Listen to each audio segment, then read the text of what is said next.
The Dark Carnival Barns, very notable, very infamous, probably one of the first scars for a lot of new Left 4 Dead 2 players as they're playing through other campaigns in order. So what we're going to do is we're going to break down this map from the top-down perspective here, and then we're going to look at 10 in-game examples. This top-down is provided by Jays, by the way. He did this for all the Left 4 Dead 1 and 2 campaigns and posted them on the subreddit, except for Coldstream, because Coldstream literally geographically does not make sense. So anyways, so here's our little playing area inside these white lines to help digest this better.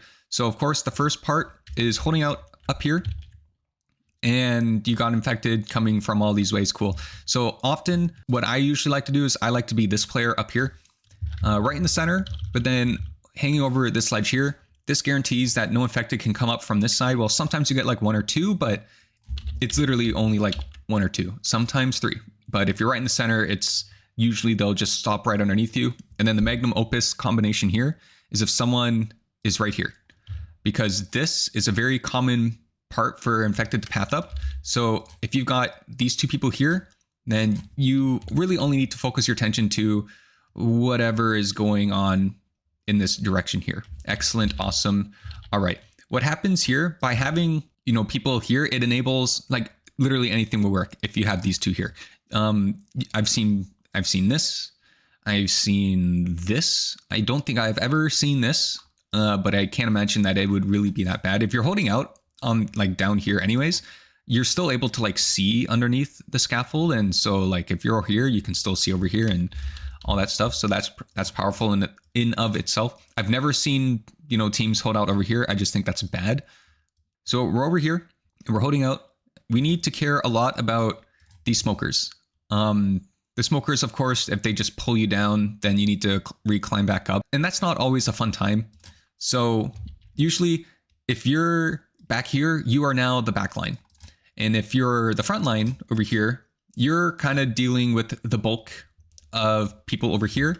So usually the smokers here are your responsibility, for the most part.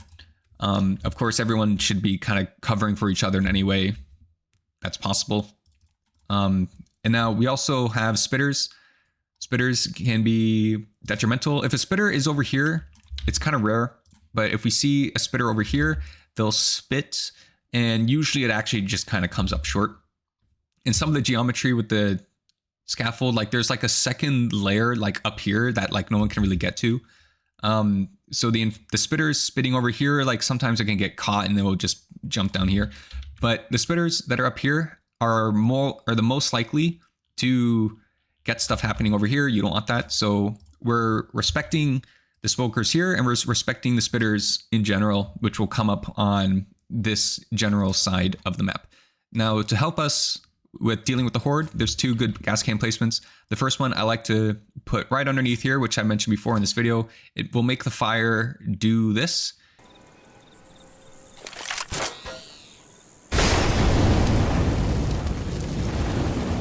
And that means that no one over here, no one on the scaffold, needs to fire a shot, period. And also a gas can out here is nice and effective. So that's cool. We hold out, and that's actually kind of not what we're concerned about. We're concerned about trying to run to the safe house, because as you can see here, it's very tight. It's very enclosed and claustrophobic, and we don't like that. People will usually say, well, the Bile Jar is the most effective. Just hold on to it from chapter 1. They can only spawn in chapters 1 and 5.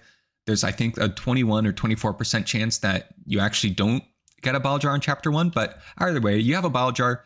Just so long as you throw it somewhere over here, that's cool. A Bile Jar over here isn't going to be that bad either. But best results are usually if you throw them over here, then that's great. If you throw a Bile Jar down here, you're now sharing that claustrophobic thing with a whole bunch of zombies, and you'll still have to shoot past them.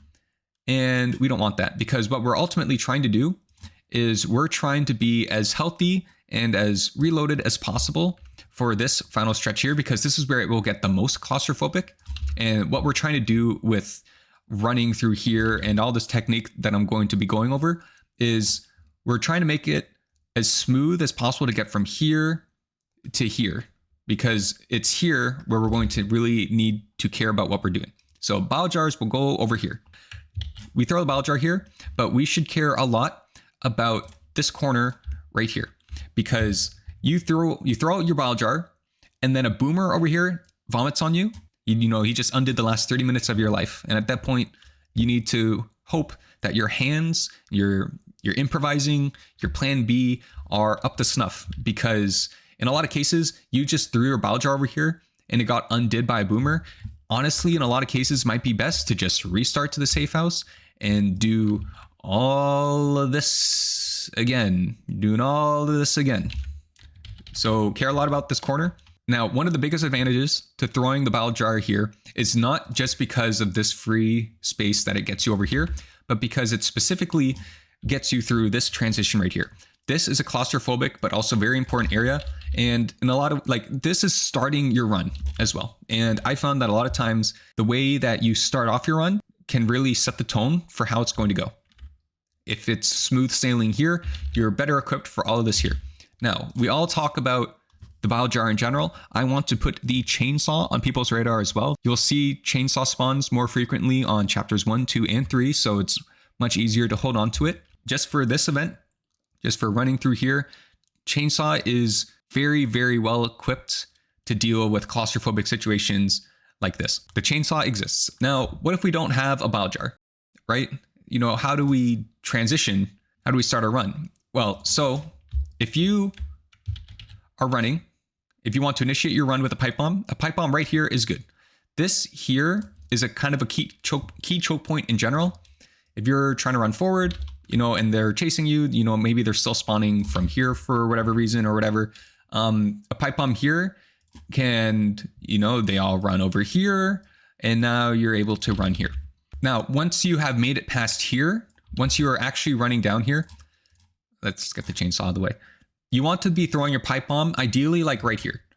Because if you throw a pipe bomb, like you're running, right? You're running and you throw your pipe bomb over here, a bunch of infected will start to climb up. But usually what happens is your pipe bomb is actually landing more like, let's get rid of this. Your pipe bomb is landing more like over here or over here. And a lot of infected, they're going to climb up the railing and they're not actually going to make it to your pipe bomb. And then they'll just turn around and now they're flanking, like now they're just reflanking you from over here. And that's not fun. So if you're initiating your run with a pipe bomb, you want to throw it somewhere here. Maybe here is fine too, but I think it's just safer here. And if you are already running and you want to throw a pipe bomb, you want to throw it right here, because while all the infected are running to this back corner, you can now sneak over here. Now, there's good Molotov placements that you can do as well. A Molotov here to start your run as well. Like, this is a key choke point. Basically, any utility down here is going to get you a lot of mileage if you're starting off your run. So you don't really need to think about that too much. Now, a Molotov over here can also work as well, but in the very right circumstance. You are only ever going to throw a Molotov over here if you are over here and you just want to initiate the run here. Like, the Molotov over here works as well, but this also works as well within the context of you guarantee, you know for certain that they are not going to be coming from over here. So as you walk over here, you only need to focus your attention over here. And so we throw Molotovs to cut off choke points. Why do we cut off choke points? We cut off choke points because it minimizes the guesswork of where we need to look. So of course, sometimes you can still get a charger or a hunter to not really care about the fire here and kind of attack you from the fire, but it's not the most common thing in the world. And it's just that you're limiting the guesswork of where you need to look. If a fire is over here, you know, you don't need to worry about what's over there. In Counter-Strike, in Valorant, or Rainbow Six Siege, they're always very specific in terms of where they throw their Molotovs. Your Molotovs are always there, part of the initiation, because it's cutting off key choke points, and the teams know, okay, if we have a Molotov here, then we can look over here first. And then once the Molotov dissipates, then we can refocus our attention to over here. So, but any other time, if you're already doing your run and you throw the Molotov in front of your team, you're just trolling your team. So you only want to throw a Molotov over here if you're on the scaffold trying to initiate a run. And then it's just for the sake of getting through here first. And now as you're making a run in general, I want to point out this. I think that this area here is a bit of a noob trap. Sure, it's less claustrophobic here. But oftentimes I find that when people are trying to, you know, fight forward, you get some people standing up here. What often ends up happening is you get infected just climbing over here, and it's just not fun. So just be careful with this area in general. This little dip, I call it a noob trap, not for no reason. And here, these are contextual places. You only will be standing here every now and then if you are the backline. If you're the riflers or the sniper rifles, you can provide cover fire from, you know, like this or like this for your front line, because your front lines, your shotguns, your melee weapon users, there's going to be a lot here. There's a lot of subject matter here to respect. So let's go over what we have learned, and then we're going to look at some VOD examples. We are standing here, and it doesn't matter what the rest of the team does. We are standing over here. We are putting our gas cans either down here or over here. We are caring a lot about the smokers that spawn over here, and we care about the spitters that spawn on this general end of the map anyways, because we don't want to be jumping down off the scaffold, especially if there's fire. If we are initiating our runs, we are going to throw our bile jars over here, but we're also going to care about this corner because this choke point is important and this boomer sucks. We can also throw our pipe bombs or our Molotovs here. We can also sometimes throw our Molotovs into the choke point, so long as you fully understand when and why you are doing this. When we are running down here, chainsaws are good. They're not mandatory, but they're very good. If we are making a run and we want to throw a pipe bomb, we are throwing it into this corner. We are not going here unless we are backliners, and we're only going there if it makes sense as well. This is all so that we can get through this last choke point as healthy, you know, we're as prepared and as healthy as possible. If you have the gnome and you're standing here, like while you're just doing the campaign, you can throw the gnome over the fence and then you can pick up the boy later. And we are doing all this because the last thing we want is to go, whoa, why did that become black? We don't want to go whoa all over again, right? Let's do whoa. We don't want that. We just want to go like this, because to have to do all this again is not fun. Okay, let's look at some in-game examples now. All right, so now we've moved on to our VOD review. This is run 1 of 10. This was not realism. So one problem right here is I'm not perfectly centered here. So I have to focus more attention on the infected coming up so that they don't pinch on my team. But the team already needs help, and that's more help that I could have provided if I was more centered. I also missed the crucial headshot on the hunter, and he ends up killing Ellis because of it.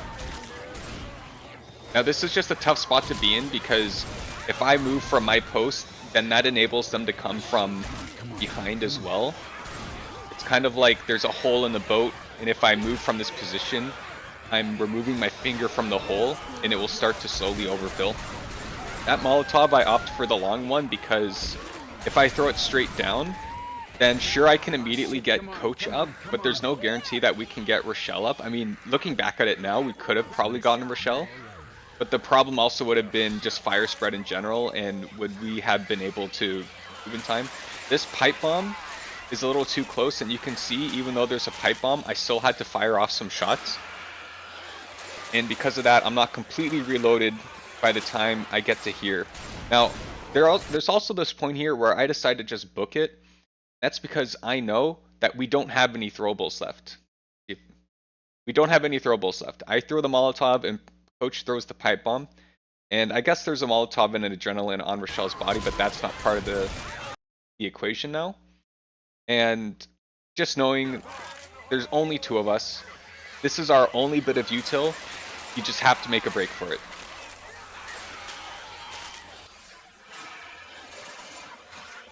And at that point, it's kind of every man for himself. You can see just how claustrophobic this is. Now, this is actually funny the way this pans out, because Coach actually dies. But because I was in the safe house, it counts. So here's take number 2. This was also not realism. So here we had the gas cans, right?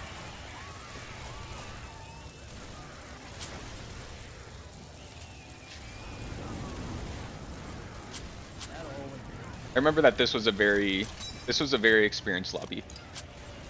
So since we have the fire all around here, I don't need to play at that ledge just yet. There's a smoker, so there's our priority.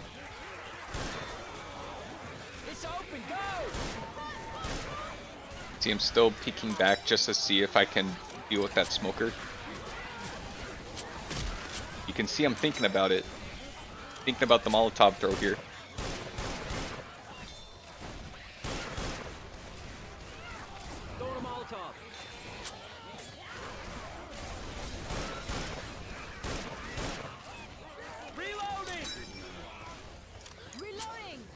You see, very easy, like, we have to stop here, but you see just how easy it was to get through. Look out now.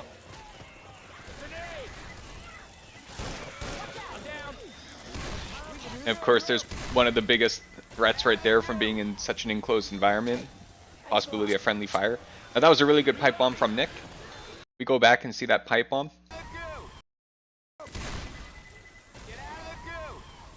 See how much space is opened up here because of that pipe bomb, and now there's only that one infected that spawned over the railing instead of all of them coming.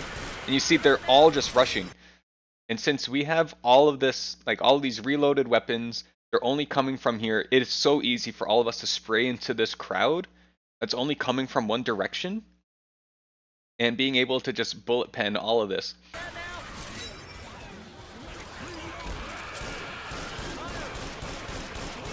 The same thing here. I mean, frontlining hunting rifle is kind of not the play here, and that's unlucky here.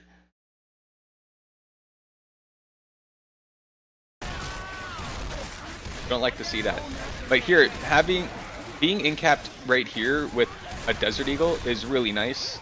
You get to basically operate like a turret.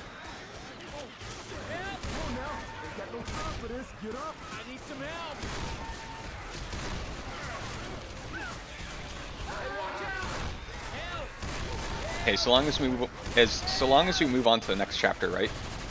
This honestly just goes on for so long. Eventually this died out, I think. Okay, no, it didn't die out, but eventually they made the play for us. Good job, team. Alright, so this run, this is our third run. This was on realism. This was basically the entire holdout. So somehow actually Coach got up here. I missed how he did that. But you'll see, I've got my, and see, that's kind of why you don't want to go up there. But you see, I'm in my golden spot. Rochelle is right there. So I don't think we had fire here, but it didn't matter because we're holding on to this part so well that we can let our deagles do the work. Now let's watch the utility usage. But yeah, she chucks a pipe bomb. Oh no, she chucks a bile jar. And I chucked. This is the greediest. I want to talk about, so in there's a lot of cases where a Bile Jar Molotov combo works. Now actually for me to throw this Molotov is actually not helpful even if it did land, because the strength of the Bile Jar is the fact that there can only be so many common infected on the map at any given time anyways. So if let's say all 30 infected on the map are at the Bile Jar right now, if I throw a Molotov, then they run to that Bile Jar, but then they die, so then more infected will respawn in front of us. So because my Molotov missed, you can see just how easy that run was. Actually, I want to go back because this lobby was honestly really elite, and this was one of the easiest runs I've ever had, period. And it set the tone because this is the funniest thing I've ever seen. This is just from my personal video game archives at this point, but this was just so funny because right here, Rochelle is running around this like tent thing. The tank is on him, and he just starts going for the shooting gallery again. Like doesn't care about the tank at all. He's got to finish his shooting gallery, and look at that. He gets the gnome. That's when I knew that we were in for an easy night. Anyways, sorry. Back to over here. All right, so run number 4. This was not realism. Again, perched up as always.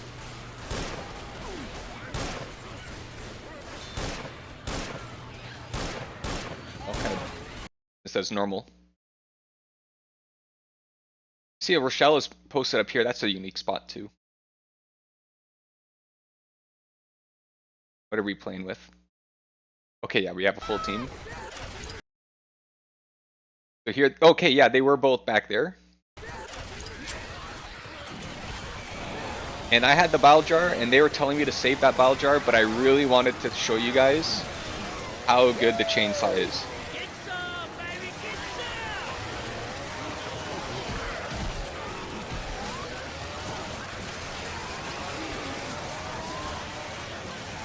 Like, look at this. Perfect, pixel perfect pipe bomb there.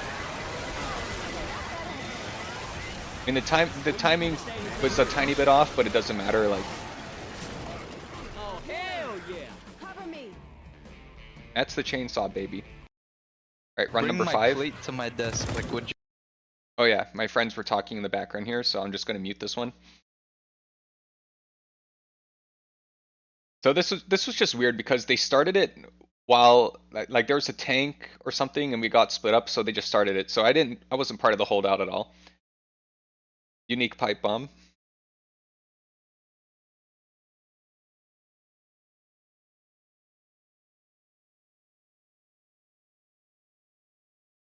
And I decide that I do not want to go into the noob trap. Decide to just keep pressing forward. And that's just weird. It's like this is like the least coordinated run that you'll see here. When you don't have coordination, like there's the first pipe bomb. So it buys some time. And then I don't know what's going on with.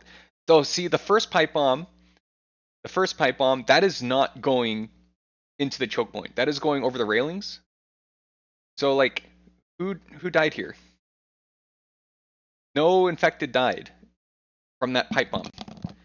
Instead, there's now just a whole bunch of infected here. That's at the gates, and not everyone has crossed the gates yet. And this pipe bomb also is too far. So it doesn't effectively kill anyone. And at this point, I think I just decided, you know, I do know that there was a lot of infected behind. There can only be 30 on the map. So maybe we try pushing forward. But you can see like there's just no coordination. You don't need to do a lot for a team to be coordinated, but yeah, the whole thing was kind of a big sloppy mess. But eventually we do make it through, so I guess that counts, so long as it works, right? This one is not realism. So there was a lot that they were just regular campaign. The last 3 we're going to be going back to realism. There you go. We're on the scaffold. We got our fire. Pretty standard stuff.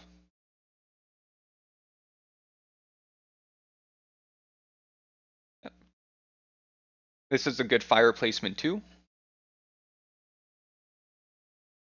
And now it's time to start our run.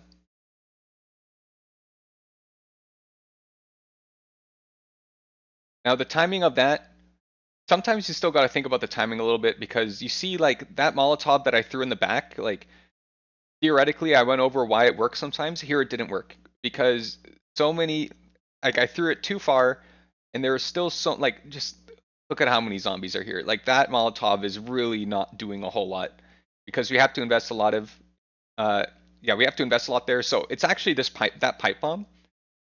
That pipe bomb actually, I think, did more for us than the Molotov did.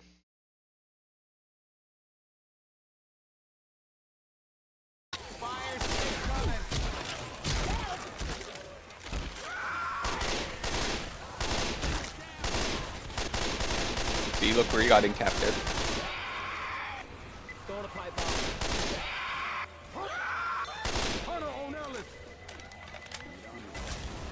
That's a good pipe bomb.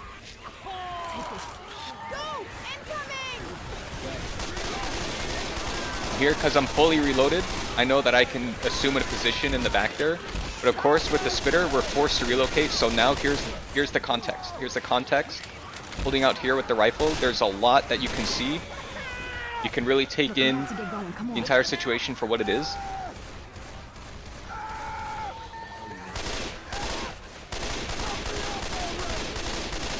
See, Coach being in-capped there is actually a big benefit. It does take a long time for people who are in-capped to die, especially if they have a deagle. Wait, I could never hear that guy's mic. But you see, when you're in-capped with the deagle, you can become such a good turret, and a lot of infected like to aggro people, so Coach kind of inevitably becomes a bit of a Bile Jar in that state.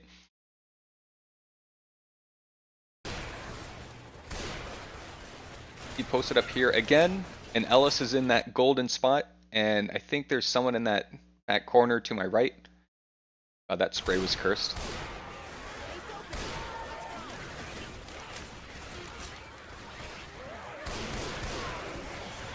So it just so happens again, the throw bowl that I have in my hand, lo and behold,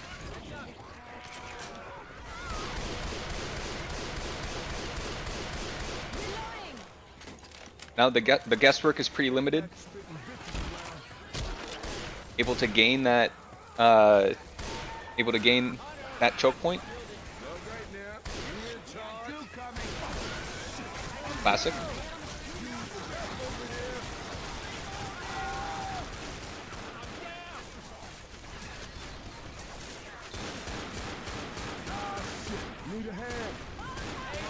And that's a good Molotov.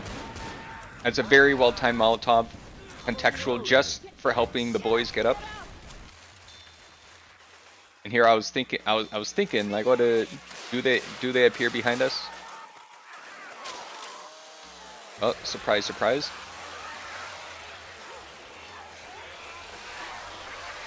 Ran past the gnome. Come on, people, get your asses in here.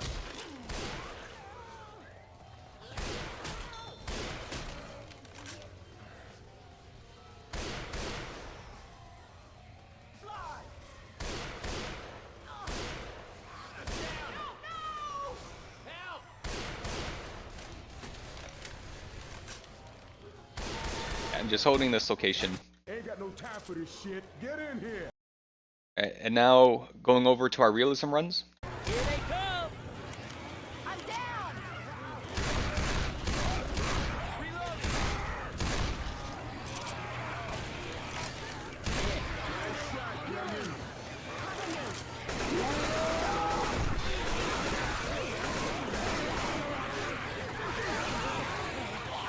Yeah, see there, like, look at that. Like, look at that.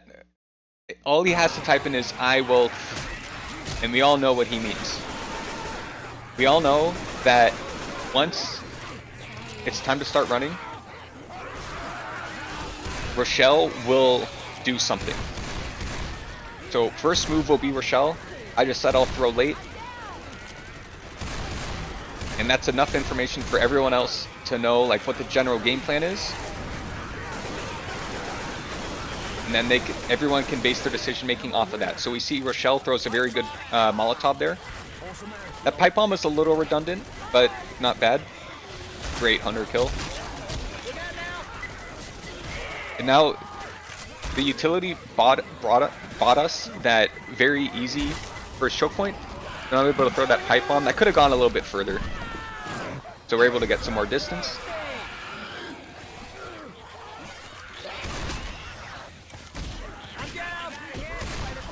And here at this point, the team is getting ahead. And look at that, some good old turret work. We love the Desert Eagle. Help! Help! I think that was it. Yeah, and then I bled out. Ready? I actually don't know how these guys got up there. Here they come. Why am I holding the gas? Oh, I think there was already a gas can down there. Oh yeah, you see, there's a gas can underneath that jockey. You can't really see it.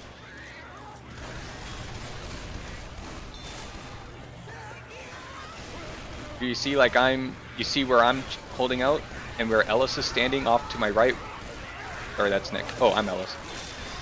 Yeah, Nick could be a little bit more off, like in the center, but that's fine. I didn't mean to drop the gas can down there, but it was time for fire anyways. And honestly, 2 gas cans is a little overkill. Like 1 well-timed gas can is enough. I don't know if jumping there actually does prevent me from being stumbled from the charger there, but I didn't want to take chances. Now here's something we didn't really address last time about the Bile Jar. So I actually meant for that Bile Jar to go for more in just the barns, just because I wanted to see what would happen. But sometimes when a Bile Jar lands like out of bounds, this is what the infected do. And that can be really powerful as well.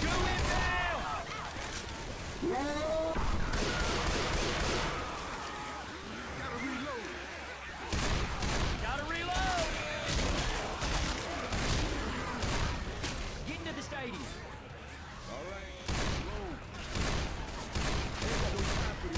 Get in here. Reloading here. That's what I'm talking about. Easy peasy. Yeah, you see just how powerful the Bile Jar is. So when I was doing these playthroughs, I was trying to avoid using the Bile Jar as much as I could. I hit it.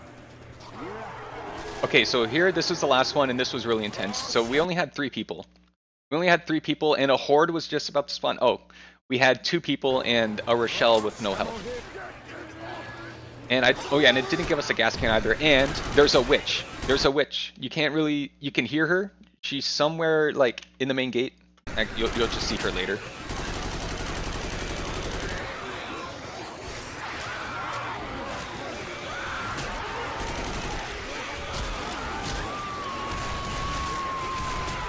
You see, like, just how golden this area is. I guess we did have a gas can. Or did he throw a Molotov? I don't know. But you can see how well we were still managing with just the 2 of us standing on those ledges. These ledge spots are very strong. Okay, so the witch is right here.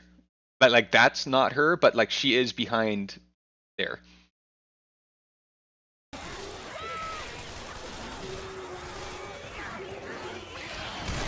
Of course, this was such a delicate balance because it's like you need to pick your spot right, because I don't know if we even had any throwables at this point. Did we have any throwables? I don't think we did. Or did we, and we really had to make it count? Where did I hold tab? Okay, yeah, we had a Molotov. We had a single Molotov. So here, it becomes a matter of just waiting for the perfect time. Like, the waves will eventually kind of go up and down a bit, right? Like, they'll literally come in waves. Now, Dark Carnival Barn specifically is much more suffocating, so picking the right time when they're not completely flooding this, you really do have to exercise the patience. There will eventually be something. And there's our smoker.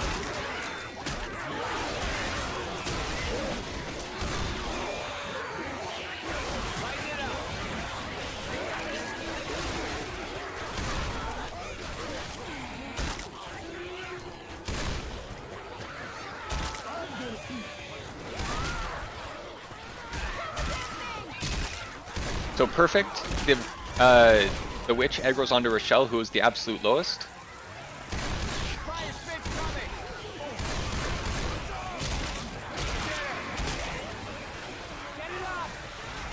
And good game on that behalf there, but luckily in that time, so many people, like so many infected aggroed onto me. The hunter was on me. We know that there was a spitter, so there could only be like one other special infected alive that could deal with Coach maximum.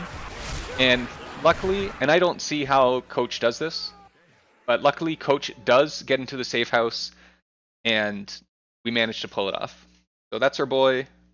Here's Noam Chomsky. And I'd like to thank you all for watching this video. I hope you guys learned something. If you have any other tips or comments or feedback, of course, you know exactly where to put them. And I'll see you guys in the future with some more content.